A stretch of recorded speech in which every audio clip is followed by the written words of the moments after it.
জীবনৰ আকাশতে ইন্দ্ৰধনু গৌৰী মোৰ জীৱনৰ আকাশতে ইন্দ্ৰধনু গৌৰী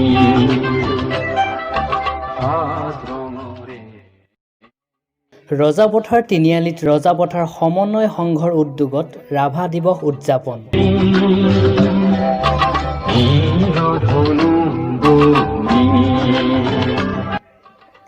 কাৰ্বি আংলং জিলাৰ ৰজাপথাৰ তিনিআলিত সামাজিক দূৰত্ব বৰ্তাই ৰাখি ব্যতিক্ৰমী ৰূপত উদযাপন কৰা হয় ৰাভা দিৱস।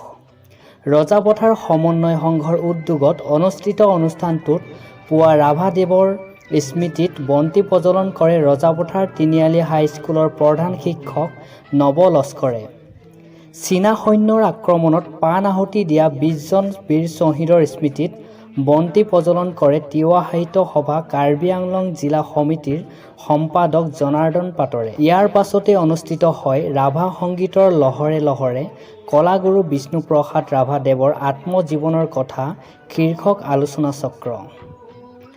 সমন্বয় সংঘৰ সভাপতি প্ৰভাত দাৰফাঙে হাত ধৰা অনুষ্ঠানটিত অংশগ্ৰহণ কৰে অঞ্চলটোৰ বিশিষ্ট সাহিত্যিক অম্বেদকাৰ বঁটা বিজয়ী সুতৰাম দাস, ৰুকাছেন মহাবিদ্যালয়ৰ প্ৰবক্তা উদিতা দাস, অঞ্চলটোৰ লগতে জিলাখনৰ পৰিচিত কণ্ঠশিল্পী ললিত তেৰণ, কণ্ঠশিল্পী নিৰঞ্জন স্বৰ্গীয়াৰী, উদীয়মান কণ্ঠশিল্পী জ্যোতিকা ক্ৰপী, সমন্বয় সংঘৰ উপসভাপতি নিতুল কুমাৰ বৰাই।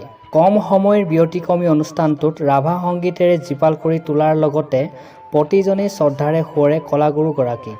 বিষ্ণুপ্ৰসাদ ৰাভা দিৱসটিৰ লগত সংগতি ৰাখি এটি আলোচনা চক্ৰ অনুষ্ঠিত কৰিছোঁ। আলোচনা চক্ৰৰ বিষয়বস্তু হ'ল কলাগুৰু বিষ্ণুপ্ৰসাদ ৰাভাৰ গীতৰ লহৰে লহৰে কলাগুৰু বিষ্ণুপ্ৰসাদ ৰাভাৰ আত্মজীৱনীৰ কথা। গতিকে আমি এই অনুষ্ঠানটি আৰম্ভ কৰিবলৈ আগবাঢ়িছোঁ। আমি সৌভাগ্য বুলি ক'ব লাগিব, আমাৰ আজি এই অনুষ্ঠানটিৰ সন্মানীয় তথা বিশিষ্ট অতিথি ভাগেনে ও পুনৰ সপোন ভাগেনে লাগি পুনৰ সপোন জাগেনে ভাগেনে ভাগেনে ও পুনৰ সপোন ভাগেনে ও পুনৰ সপোন ভাগেনে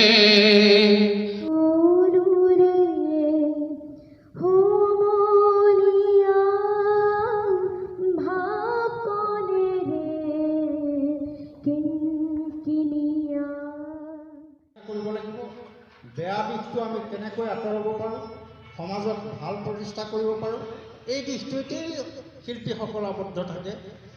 আৰু এটা কথা ইয়াৰ লগতে মই সংগতি ৰাখিলোঁ, মোৰ জীৱনৰ আকাশতে ইন্দ্ৰধনু